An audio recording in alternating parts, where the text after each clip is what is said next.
नमस्कार दोस्तों, स्वागत है आपका इस नए वीडियो में। हमारी जिंदगी में कई बार हम खुद को एक मुश्किल घड़ी में पाते हैं।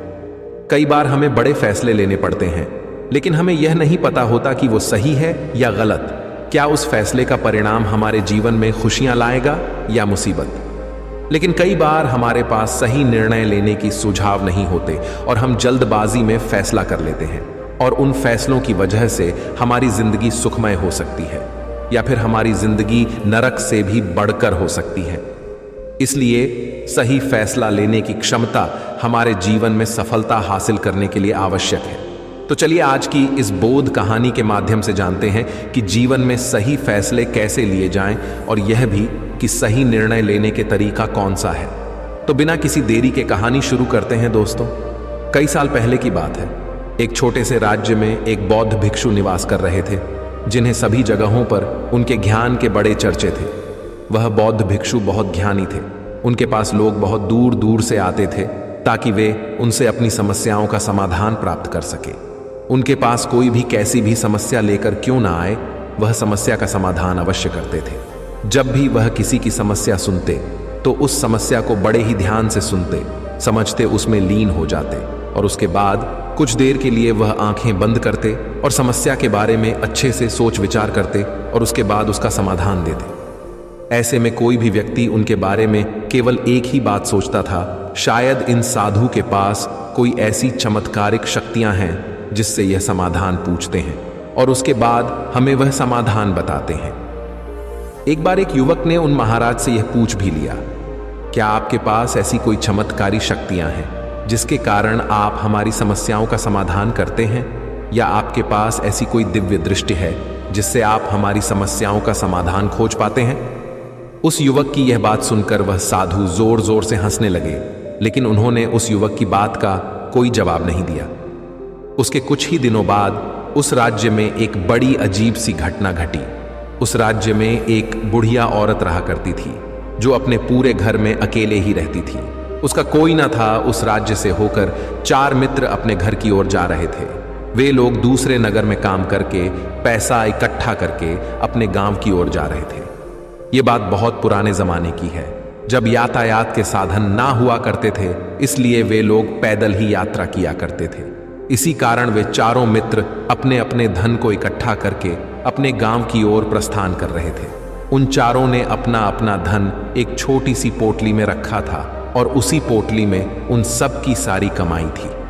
तभी उन चारों मित्रों में से एक मित्र कहता है, मित्रों, इस तरह से यदि हम अपना धन अलग अलग रखेंगे तो इससे हमारा धन चोरी हो सकता है। क्यों ना हम अपना सारा धन एक ही पोटली में रख दें, जिससे हम सब इस पर ध्यान भी दे सकेंगे और हमारा धन सुरक्षित भी हो जाएगा।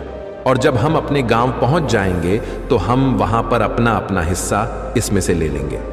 उन तीनों मित्रों ने उस युवक की बात मान ली और वे सभी मिलकर अपना धन एक ही पोटली में रख देते हैं, और वे सभी मिलकर अपने गांव की ओर आगे बढ़ते हैं। चलते चलते काफी समय बीत चुका था और अब रात्रि होने वाली थी।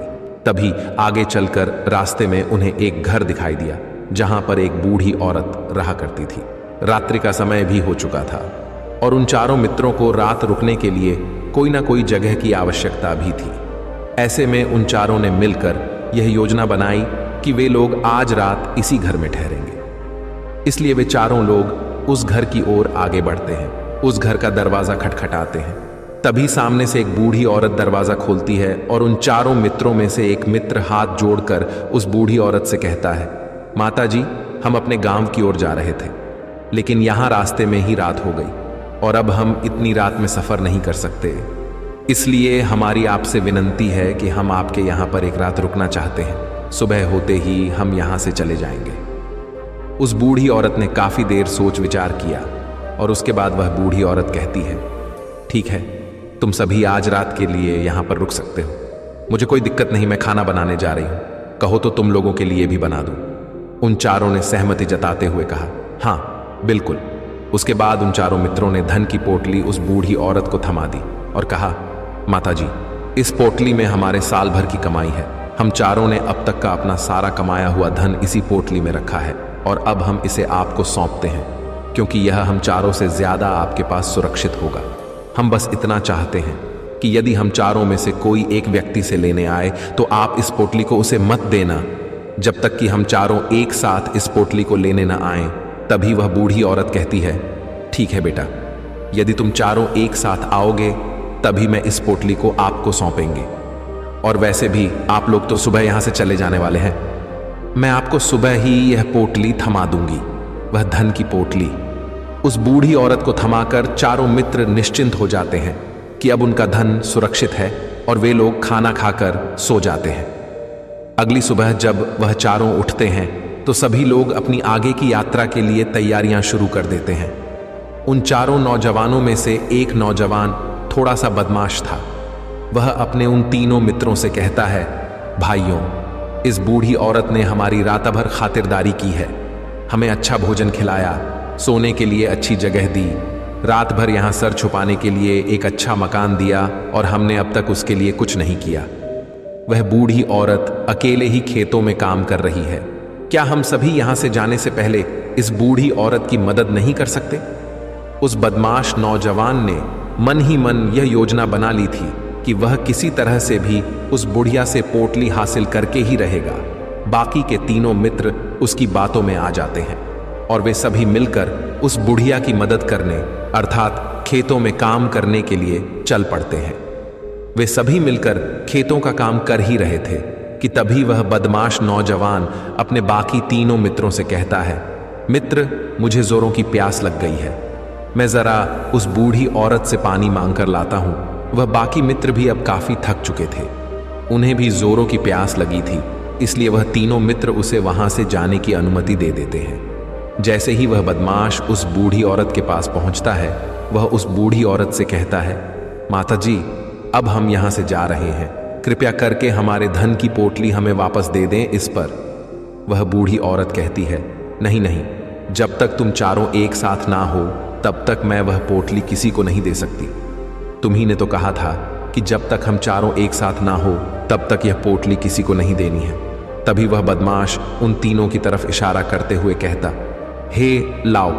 उन तीनों ने सोचा कि हमारा मित्र हमारे लिए पानी लाना चाहता है, इसलिए वह हमसे आज्ञा मांग रहा है। तभी उन तीनों मित्रों ने इशारे में उस युवक से कहा, हाँ हाँ ठीक है, ले आओ। ये देख, उस बुढ़िया को यह लगने लगा कि अब ये चारों यहां से जा रहे हैं और ये अपनी पोटली मांग रहे हैं, इसलिए उस बुढ़िया ने वह कोटलाकर उस बदमाश के हाथों में रख दी और वह बदमाश उस पोटली को लेकर वहां से चला गया और बाकी के तीनों मित्र अपने खेत के काम में व्यस्त हो जाते हैं। कुछ देर के बाद जब वह तीनों खेत का काम करके वापस लौटते हैं और बुढ़िया से कहते हैं, माता जी, हमारा मित्र जो यहां पानी पीने आया था वह कहाँ गया? इस पर वह बुढ़िया कहती हैं, क्या वह पानी पीने आया था? पर वो तो कह रहा था कि हम चारों जा रहे हैं, कृपया करके हमारे धन की पोटली हमें थमा दें।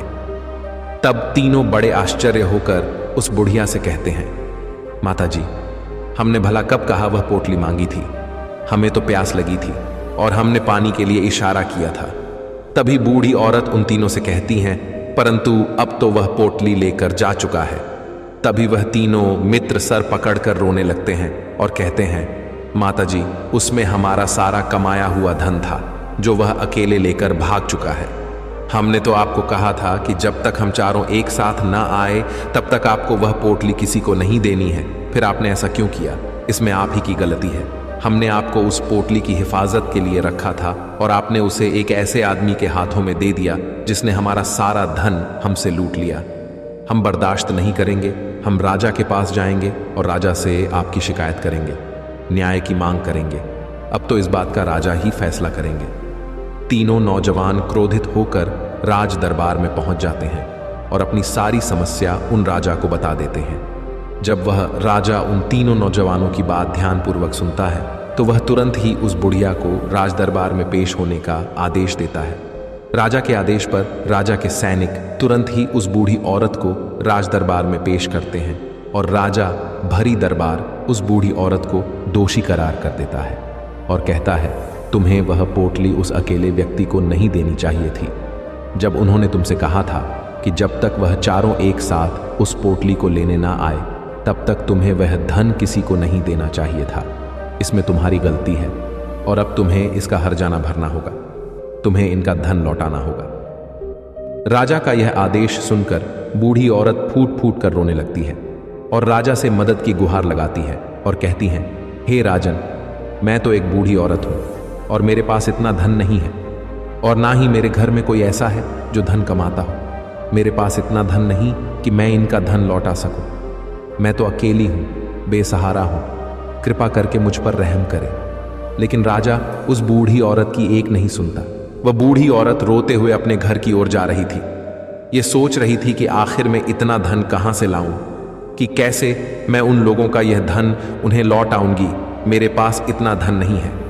मैं क्या करूं, कैसे करूं, कहां से लाऊं इतना धन? यदि मैंने उनका धन नहीं लौटाया तो मुझे राजा मार डालेगा। वैसे भी मेरी ही गलती है।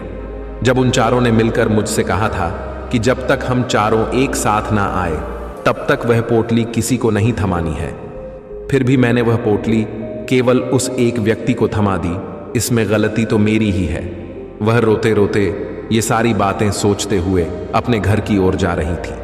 तभी रास्ते में उस बूढ़ी औरत को वहीं संत मिले जो उस नगर में किसी भी समस्या का समाधान बड़ी ही सरलता और सहजता से करते हैं। उन्होंने उस बूढ़ी औरत से कहा, क्या बात है बेटी, क्यों रो रही हो? इस पर वह बूढ़ी औरत उस संत को सब कुछ सच सच बता देती है और कहती हैं, हे महाराज, इसमें गलती तो मेरी ही है। उन चारों ने तो पहले ही कहा था कि जब तक वे चारों एक साथ ना आए तब तक वह पोटली मुझे किसी को नहीं देनी है। लेकिन मेरी हिम्मत मारी गई थी जो मैंने वह पोटली केवल एक व्यक्ति को थमा दी और वह उनका सारा धन लेकर वहां से भाग गया। लेकिन अब मुझे यह समझ नहीं आ रहा कि मैं वह सारा धन कहां से लाऊं, कैसे जुटाऊं। मेरे पास इतना धन नहीं है और राजा ने तो आदेश भी दे दिया है कि मुझे उनका धन लौटाना ही पड़ेगा। लेकिन मैं ये समझ नहीं पा रही कि इतना सारा धन मैं कहां से लाऊंगी। तभी वह संत उस बूढ़ी औरत से कहते हैं, शांत हो जाओ, मैं कोई ना कोई रास्ता जरूर निकाल लूंगा। इतना कहकर वह संत वहीं पर बैठ जाते हैं, ध्यान करने लगते हैं। कुछ देर के लिए आंखें बंद कर सोचते हैं, विचार करते हैं। मौन रहकर वह समस्या का समाधान निकालते हैं और उसके बाद वह उस बूढ़ी औरत से कहते हैं, बेटी, राजा ने फैसला किया है, वह बिल्कुल गलत है। आपने जो किया इसमें आपकी कोई गलती नहीं है। राजा का फैसला गलत है। उन संत के इतना कहने पर बूढ़ी औरत चुप हो गई और यह सोचने लगी कि आखिर राजा का फैसला कैसे गलत हो सकता है। राजा तो सभी के लिए न्याय ही करते हैं और वह कभी किसी का बुरा नहीं करते। फिर आखिर आज राजा का फैसला कैसे गलत हो गया? उन संत और उस बुढ़िया की बात आसपास के खड़े लोग सभी लोग सुन रहे थे और वे लोग भी बड़े अचरज में थे, क्योंकि राजा का फैसला कैसे गलत हो सकता है? राजा ने तो बिल्कुल सही फैसला लिया है। इस बूढ़ी औरत ने ही गलती की है, उन चारों का धन केवल एक ही को थमा दिया। ऐसे में इस बुढ़िया को उनका धन तो लौटाना ही चाहिए। राजा ने गलत फैसला कहा किया है। तभी वह संत उस बूढ़ी औरत से कहते हैं, जाओ और राज दरबार में कह दो कि हे राजन, आपका फैसला गलत है और सही क्या है, गलत क्या है, इसका फैसला मैं करूंगा। पहले तो बूढ़ी औरत इतनी हिम्मत ही नहीं जुटा पा रही थी कि वह राज दरबार में जाकर भरे राज दरबार में राजा को यह कह सके कि राजन, आपका फैसला गलत है। लेकिन जैसे तैसे उसने हिम्मत जुटाई और वह वापस राज दरबार लौटी। उसने डरते हुए भरे राज दरबार राजा से बड़ी थर्राती आवाज में कहा, हे राजन, आपने जो फैसला किया है वह फैसला गलत है। इतना कहकर उसने राजा को सारी बात सच सच बता दी। उस बूढ़ी औरत की बात सुनकर राजा बहुत क्रोधित हुआ। राजा ने उस बूढ़ी औरत से कहा, कौन है वह संत जिसने मेरे फैसले को गलत बताया है? क्या उन्हें नहीं लगता कि मैंने सही निर्णय लिया है? मैं हर रोज कई निर्णय लेता हूं, कई फैसले करता हूं, लेकिन आज तक कभी किसी ने मुझसे यह नहीं कहा कि मेरा फैसला गलत है। यदि उन संत ने मुझे सही फैसला न सुनाया, उन्हें फांसी की सजा दे दूंगा। यह बात पूरे नगर में फैल गई। सभी लोग यह जानने के लिए हैरान थे कि आखिर वह साधु ऐसा कौन सा फैसला सुनाने वाले हैं जो राजा से भी उचित होगा, जिसमें सबके लिए न्याय होगा। राजा ने अपने सैनिकों को तुरंत ही आदेश दिया कि जाओ और संत को राज दरबार में लाओ। राजा की आज्ञा के अनुसार वे सैनिक तुरंत ही उन संत को लेने के लिए निकल पड़े। वे लोग कुछ ही देर बाद उन संत को लेकर राज दरबार पहुंचे। राज दरबार में सभी लोग उपस्थित थे और सभी लोग उन संत के फैसले का इंतजार कर रहे थे। उन संत को देखकर राजा कहता है, महाराज, आपको ऐसा क्यों लगता है कि हमने जो फैसला किया है वह गलत है? इस बुढ़िया ने यह वादा किया था कि वह चारों लोगों को एक साथ ही वह पोटली जमाएगी, फिर आखिर उसने अपना वादा क्यों तोड़ा? इसने यह गलती क्यों की कि इसने केवल एक ही को पोटली थमा दी और वह उनका सारा धन लेकर यहां से भाग गया? तो क्या इसमें इसकी गलती नहीं है? क्या इससे इनका धन नहीं लौटाना चाहिए? इस पर वह साधु बड़ी विनम्रता से राजा से कहते हैं, हे राजन, यह आपका फैसला था, लेकिन मैं आपसे कुछ कहना चाहता हूं। इस पर राजा कहता है, ठीक है, कहिए आप क्या कहना चाहते? इस पर वह साधु बड़ी विनम्रता से राजा से कहता है, हे राजन, जैसा कि वादा किया गया था कि पोटली एक साथ उन चारों को ही दी जाएगी, तो अभी तो ये केवल 3 है, चौथा कहाँ है? तो इनसे कहिए कि ये लोग यहां से वापस जाएं और अपने उस चौथे मित्र को यहां लेकर आए, तभी इनका धन वापस किया जाएगा। और वादा भी ऐसा ही किया गया था कि जब तक चारों लोग एक साथ ना हो तब तक उनका धन उन्हें नहीं लौटाया जाएगा। और यदि यह बूढ़ी औरत इन तीनों को धन लौटा देती है तो ये बूढ़ी औरत अपना वादा तोड़ देगी, और ये सही नहीं है। इसलिए यदि आप चाहते हैं कि इनका धन लौट आया जाए तो पहले इनसे कहिए कि ये लोग जाएं और अपने उस चौथे मित्र को यहां पर वापस ले आए। उस राज दरबार में हर कोई इस बात को सुनकर बहुत खुश हुआ। सभी ने उन संत की बहुत तारीफ की। राजा भी उन संत के इस फैसले से पूरी तरह से सहमत था। राजा तुरंत ही उन संत के सामने सिर झुका लेता है और हाथ जोड़कर उनसे कहता है, हे महाराज, आपका यह फैसला इतना सही कैसे हो सकता है? आखिरी बात मेरे दिमाग में आई क्यों नहीं? मैंने इस बात को इस तरह से सोचा क्यों नहीं? तभी वह साधु उस राजा से कहते हैं, हे राजन, आपके पास और भी काम होते हैं। आप दिन भर व्यस्त रहते हैं और आपको जल्दबाजी में फैसले लेने पड़ते हैं। आपने इस मामले को सुना समझा, लेकिन इसे देखने में आप गलती कर गए। इससे आपने केवल ऊपरी तौर पर देखा, आपने इसकी गहराई तक जाने का प्रयास तक नहीं किया। यदि आपने इस मामले की गहराई को देखा होता, समझा होता, तो आप भी इसी नतीजे पर आते। जब तक हम किसी मामले की गहराई तक नहीं जाते, तब तक हम उसका सही समाधान नहीं निकाल सकते। लेकिन हम में से अधिकांश लोग तो अपने फैसले केवल जल्दबाजी में लेना चाहते हैं, भले ही वह मामला कितना भी गंभीर क्यों ना हो। हमें तो बस अपना हक चाहिए, हमारा नाम होना चाहिए, भले ही फैसला हमारे लिए आगे चलकर हमारे लिए नुकसानदायी क्यों ना हो।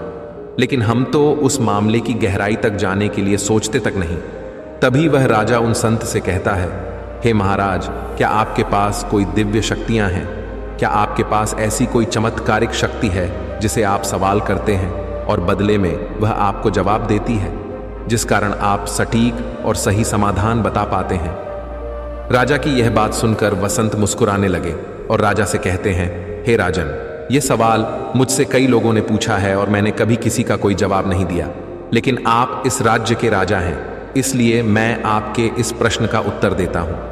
आप में से कई लोगों को यहां ऐसा लगता है कि मेरे पास कोई ऐसी शक्तियां हैं जिससे मैं बात कर सकता हूं, जिससे मैं कोई भी समस्या का समाधान पा सकता हूं।